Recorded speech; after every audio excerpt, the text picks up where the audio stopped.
এদিকে তো আসতেছে গোয়া মারা গেছে আজকে। Assalamu alaikum. I am Maruf Hassan Bulbul from Russia. Hi, beautiful people. Welcome to my another video. Right now, I am at very beautiful place, and which is really incredible place. Look at this.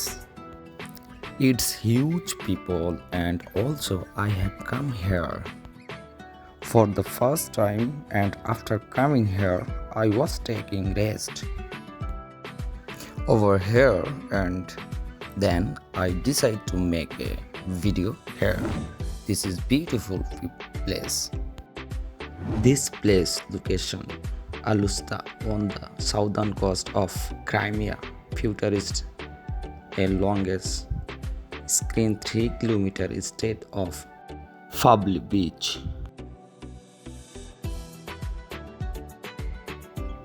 Its boat excellent tourist infrastructure, a lively central prominent and warm waters. Throughout, it is important to note that Ukrainian authorized and defense minister have issued warning declare Crimea beach season. Right now, this place controls Russia. The pristine crystal clear water of the Black Sea crushed gently against the smooth pebbles of Alusta Beach, filling the air with a vibrant morning energy. The hot June sun had just begun to blanket the entire Crimea Peninsula in the golden wings. In the distance, the famous Demosty mountain range stood like a silent guardian protecting this beautiful coastline. This part of the beach was livelier today than on any other day. Everywhere look at there was a carnival of color. Hundreds of tourists had gathered to enjoy the blue sea and the warmth of the sun on this gorgeous summer day, and the majority of them were young girls and women. Just a few steps from the shore, the water was shallow and crystal clear. A largest group of young women was bathing and swimming with sheer joy. The sea was so transparent that you could clearly see the teeny pebbles shifting underwater. A group of 4 or 5 friends was playful, splashing water at one another, their bursts of laughter echoing across the wave. Among them was Anastasia, a young woman who had traveled there to visit. She was swimming gracefully, perfectly in sync with the rhythm of the wave. The color touch of the water washed away all her exhaustion. When Anastasia lifted her head above the water, the sunlight caught her wet hair, making it sparkly like diamond. Next to her, another woman in a bright life jacket floated peacefully on her back, soaking in the sunlight on the water's surface.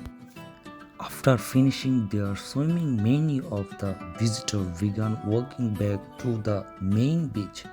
By now, the pebbles and dark sand had grown quite warm under the intense afternoon sun. This radiant heat was exactly what everyone had come for. Hundreds of colorful beach towels and comfortable sunbeds were lined across the shore. Women dressed in bright summer বাংলায় কথা বলার শান্তি কি আর কোনো জায়গায় আছে নাকি? আমি ইংলিশে ওইভাবে কোনো সময় কমিউনিকেশন করি নাই, বা কথা আমি ইংলিশে কমই বলি। তো আমি অভ্যস্ত না, তা ট্রাই করলাম একটু ইংলিশে ভিডিও করার জন্য। তো আমি এখন আছি ক্রাইমিয়াতে। এটা হচ্ছে বর্তমানে রাশিয়ার কন্ট্রোলে। এখন এটা ইউক্রেন থেকে রাশিয়া আর কি নিছে। তো এই জায়গাটা অনেক সুন্দর। তো কি বলবো আপনাদেরকে, ভাষায় প্রকাশ করতে পারবো না। ক্যামেরাতে এত সুন্দর আর কি দেখা যায় না, যেটা বাস্তবে দেখা যায়। তো বাংলাদেশের পাবলিক আমি তো বুঝতেছেন, আমি একটু দুষ্ট প্রকৃতির। তো আপনাদেরকে একটুটা দেখানোর ট্রাই করলাম যে রাশিয়ানরা কেমন, কিভাবে আর কি তারা সমুদ্র সৈকতে আর কি এনজয় করে আর কি, এগুলো একটু আপনাদেরকে দেখানোর ট্রাই করতেছি। জাস্ট ইগনোর, কারোর যদি ভিডিওটা দেখে খারাপ লাগে ক্ষমা করে দিন। তো এগুলো হচ্ছে বিদেশি কালচার, তো এরকম হবে আর কি, একটু খোলামেলা থাকবেই। তো এটা তো আর বাংলাদেশ না, এখানে এটা বিদেশ। তো এই দেশের কালচারটাই হচ্ছে এমন, বিকিনি কালচার। তো শীতের সময় তারা একদম ফুল ঢাকে ফেলে, আর যেই মানে গরম পড়া শুরু করে তখন আর কি তারা সব কিছুই খুলে ফেলে। জাস্ট একটু বোল্ড কথা বললাম, ক্ষমার দৃষ্টিতে দেখবেন।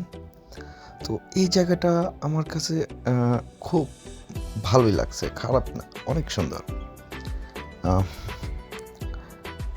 তো যারা রাশিয়াতে আছেন আর কি, আমি সাজেস্ট করব একবার হলেও এখানে আপনারা ঘুরে আসবেন, কারণ এই জায়গাটা অসম্ভব সুন্দর, এটা বলার মতো না। আমি এখন পর্যন্ত একটা জিনিস বুঝলাম না, সেটা হচ্ছে যে রাশিয়ানরা এই ছোট ছোট কুকুর নিয়ে ঘুরে কেন। ইউরোপের অন্যান্য দেশে দেখা যায় বড় কুকুর নিয়ে ঘুরে, কিন্তু রাশিয়াতে যারা এই মানে ছোট্ট ছোট্ট কুকুরগুলা নিয়ে তারা ঘুরে, আর এগুলা মানে খুবই পাওয়ারফুল কুকুর, মানুষ দেখলেও ঘেঘেও করে ওঠে। তা আমি যেখানে যাই, আমার সামনে যদি কোনো কুকুর পড়ে, আমি রাগায় দিই, কুকুরের মালিক শুধু আমার দিকে তাকায় থাকে আর হাসে। এই সমুদ্র সৈকতে অনেক মাছ পাওয়া যায়। তো ওই যে এখানে ফিশিং করতেছে অনেকেই। রাশিয়ার বিখ্যাত ফিশ কেভিয়ার এখানেই পাওয়া যায়। তো 100 গ্রাম কেভিয়ার ফিশের ডিমের দাম হচ্ছে প্রায়, যেটা অরিজিনাল এটা হচ্ছে রাশিয়ান রুবল 1 লাখ রুবল, আর একটু নর্মালি 50,000, 200-300 রুবলেও পাওয়া যায় কেভিয়ার ফিশের ডিম। তো আমি কেভিয়ার ফিশের ডিম কিনছিলাম, তো ভালোই লাগে খাইতে, খারাপ না। তো রাশিয়ানরা এটা ব্রেড দিয়ে খায়, আমরা তো রান্না করে খাই, আমরা বাঙালি রান্না করে খাই, রাশিয়ানরা ওইটা ওই যে মানে ফ্রোজেন করা থাকে আর কি। তো কেভিয়ার ফিশের ডিম তারা ওইটা দোকান থেকে কিনে নিয়ে আসার পরে ওইটা আর কি সকালবেলা রুটি দিয়ে আর হচ্ছে মায়োনেজ দিয়ে তারা আর কি ব্রেকফাস্টে সেরে ফেলে। তো আমিও ট্রাই করতেছি, দেখি রাশিয়ানদের মতো খাইতে পারি কিনা। তো আমার কাছে যেন একটা বাজে লাগে আর কি। তো বিগত প্রায় 20 দিন ধরে আমি ভাত খাই না, কারণ হইতেছে যেহেতু বিদেশে আছি, চাউলের দাম অনেক, তো ভাত খাই না, এইটা আর কি। প্রথম 10 দিন আমার খুবই কষ্ট হয়েছে যে ভাত না খায় থাকতে। এখন আর কি কোনো প্রবলেম হয় না, ভাত না খেলেও কোনো প্রবলেম হয় না। তো এই আর কি পিৎজা বার্গার এগুলা খেয়ে আর কি দিন যাইতেছে আর কি। রাশিয়া এত পরিমাণ সুন্দর দেশ, এটা আর কি আপনাদেরকে আমি ভিডিও করে দেখাতে পারবো না যদি বাস্তবে যদি আপনারা না দেখতে পারেন। এটা ভিডিও করলে আর কতটুকুই আপনাদেরকে দেখাতে পারবো, ভিডিও এডিটিং করতে সময় যায়, ভয়েস ওভার দেওয়া লাগে, আপলোড করো, কত ঝামেলা। তো আমি ঘুরি আর কি, সময় পাইলে ঘোরাঘুরি করি, ঘোরাঘুরি করলে মন ভালো থাকে আর কি, একটু দেখা দেখিও করি। তো এরা আসলে ফ্রেন্ডলি, মেয়েরা অনেক রাশিয়ান অনেক মেয়েরা ফ্রেন্ডলি, ঠিক আছে। তো একটু মজা নেওয়ার চেষ্টা করি আর কি, এইগুলা আর কি আমি পাবলিকলি দেখাই না, যে অনেক ইউটিউবার আছে তারা মেয়েদের সঙ্গে মজা করে, ওগুলো আর কি দেখায় আর কি। তো আমার এটা পছন্দ না, কারণ আমি যদি দেখাইতাম যে আমি মেয়েদের সঙ্গে আর কি ফার্স্টে নাস্তাই করতেছি, তাহলে আমার ইউটিউব চ্যানেল অথবা ফেসবুক পেজ বা ইনস্টাগ্রাম তো ভাইরাল হয়ে যেত, মিলিয়ন মিলিয়ন ভিউ যাইতো। কিছু ভাই ওটা আমার পছন্দ না। তো আমার হচ্ছে ভাই দেখেন, আমি ভিডিওর সামনেও আসি না, কম আসি। আমি ব্যাক ক্যামেরা দিয়ে ভিডিও শ্যুট করতে পছন্দ করি। তো আমার ভিডিওর সামনে আসতে আমার লজ্জা লাগে। আর লজ্জায় এখন একটুটা কাটিয়ে উঠছে, এখন লজ্জা একটু কমই করে, যেহেতু বিদেশের মাটিতে আসছি। একটু ব্লগ যদি করি, এক্সট্রা কারিকুলাম আর কি। যাই হোক, আশা করি আপনারা আমাকে সাপোর্ট করবেন। আপনারা একটুটা যদি সাপোর্ট করেন তাহলে আমার একটু ভালো হয় আর কি। আমাকে আপনারা ছোট ভাই মনে করে একটুটা সাপোর্ট করেন। জাস্ট আপনাদের কাছে আর কোনো কিছু চাওয়ার নাই আমার ইউটিউব চ্যানেলটাকে একটু বড় করে দেবেন আপনারা। আমি কন্টিনিউসলি ভিডিও আপলোড করব, আর রাশিয়ান কালচার সম্পর্কে আপনাদেরকে জানাবো এবং আর কি দেখানোর চেষ্টা করব রাশিয়া কত পরিমাণ সুন্দর। তো রাশিয়াতে একটা জিনিস খুবই খারাপ লাগে, যেটা হইতেছে শীতের সময় খুবই একটা বাজে একটা পরিস্থিতি হয়ে যায়। -40 থেকে 50 ডিগ্রি, তো এটা আছে অনেক জায়গায় আছে -70 ডিগ্রি পর্যন্ত যায়। আমি যে স্টেটে আছি এখানে -45 ডিগ্রি পর্যন্ত গেছিলো। আমাদের এমন অবস্থা হয়েছিল, আমরা হোস্টেল থেকে বের হইতে পারি না। এখন আমি যে স্টেটে আছি এইখানে আবার তাপমাত্রা হইতেছে +35 ডিগ্রি।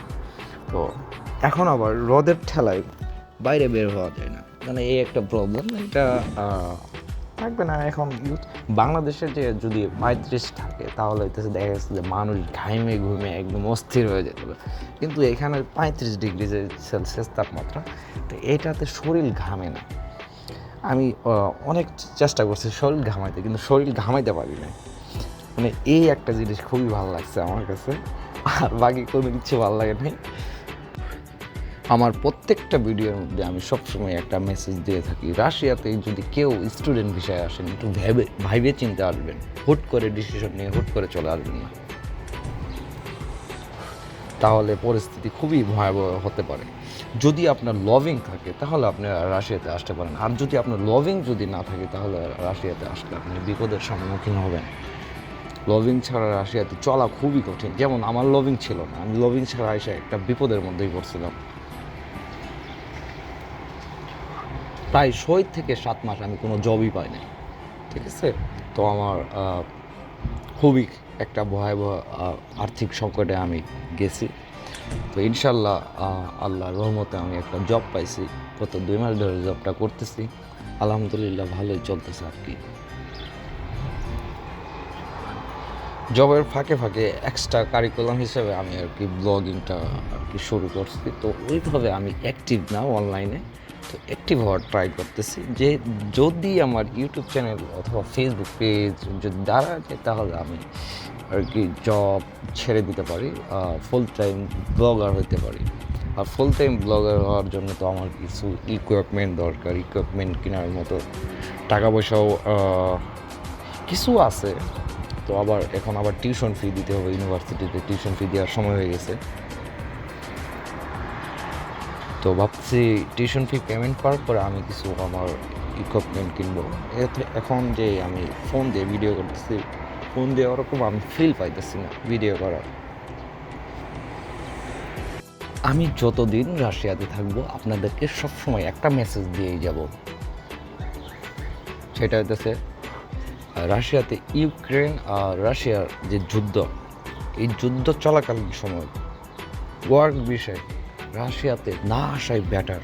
কারণ অনেকে মানে দালালদের আর কি চক্রের মধ্যে পড়ে যায়, ওরা লোভনীয় অফার করে আর কি, যে অনেক টাকা পয়সা ইনকাম করতে পারবা, বেশি কিছু না, তোমার টয়লেট ক্লিনার অথবা ইলেকট্রিশিয়ান অথবা মানে শেফ, মানে রান্নাবান্না করার জন্য এইসব কথা বলে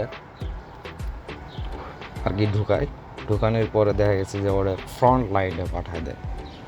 এটা খুবই একটা খারাপ বিষয়। আর বাঙালি কিছু মাদারবোর্ড আছে, এরা খুবই জঘন্যতম পাবলিক।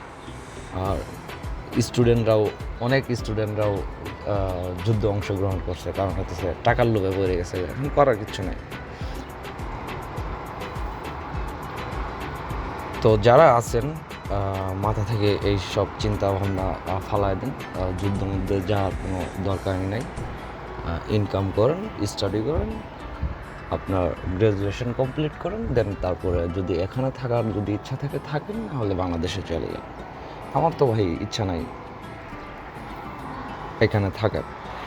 আমি এখানে আমার স্টাডি কমপ্লিট হলে আমি বাংলাদেশে চলে যাব, কারণ বাংলাদেশের মতো শান্তির জায়গা কোনো দেশেই নাই।